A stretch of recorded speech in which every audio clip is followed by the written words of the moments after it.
morning, ladies and gentlemen. My name is Dr. Jon Belkowitz, and I feel like this chair is very low. We're going to talk about concrete. And what we're going to focus on today, I like to call the magical world of concrete.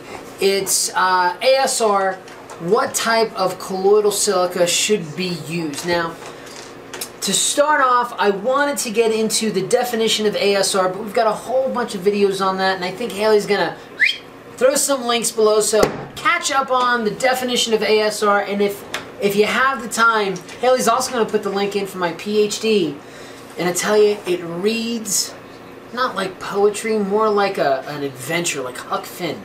Maybe not. But still, I think it's chapter 2 that goes into alkali silica reactivity. Gives a really nice overview of it as well as a good illustration.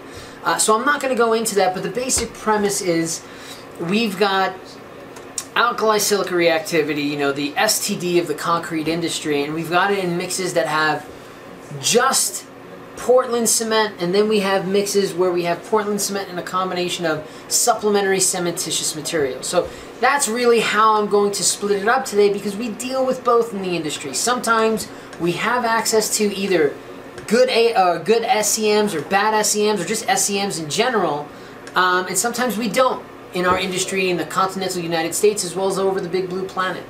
So let me address the type of colloidal silica to use, and I normally focus when it's ASR issues. I mean, I'd like to use a beautiful gradation envelope, but if you're limited, I would focus on somewhere around an 8 to 10 nanometer particle distribution.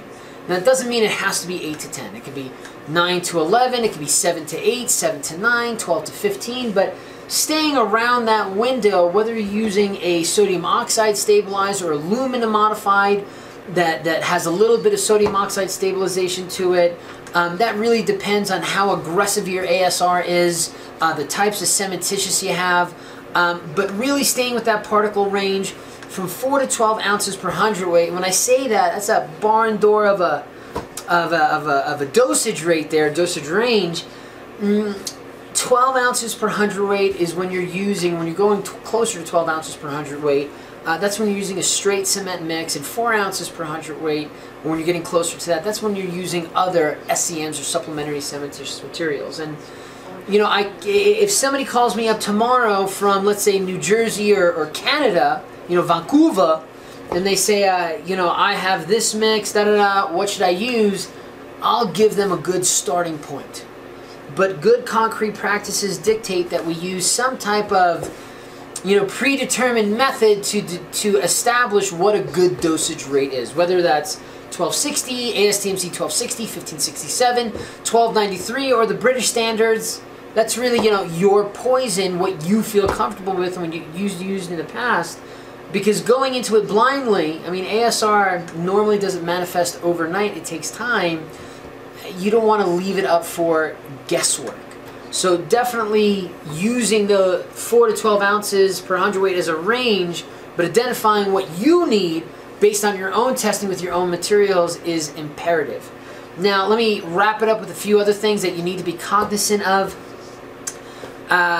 Aluminum modified, we have a wonderful patent on that describes how to use that. If you are going to use that, please reach out to us. If you are in the ready mix industry and you are adding it to the tail end, there are some folks that have the patents on that, so please reach out to them too.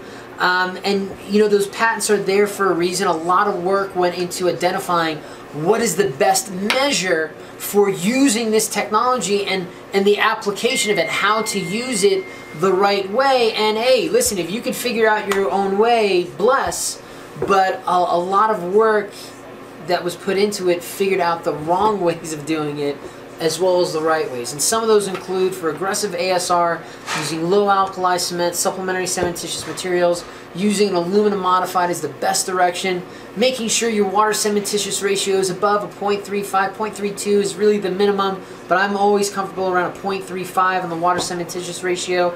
Using a polycarboxylate style high range water reducer is really imperative. There have been folks who have used aluminum modified with the naphthalines and the lignins. It'll work, but I feel a lot more comfortable with the polycarboxylate style. I already said the 8 to 10 nanometer in that range-ish. 30% solids is really nice. 15 to 50% is normally the range. You know, that particle size distribution is normally around 30% solids. Yeah, and using a supplementary cementitious material is always a good bet unless you're using something really dirty and nasty, which offers no benefit whatsoever. So yeah, hopefully you learned something. Let us know if you have any concrete questions, concrete concerns. Jeez, oh Pete, don't forget to like and subscribe. Ding that bell for notifications! Go, go, go! Beat asphalt.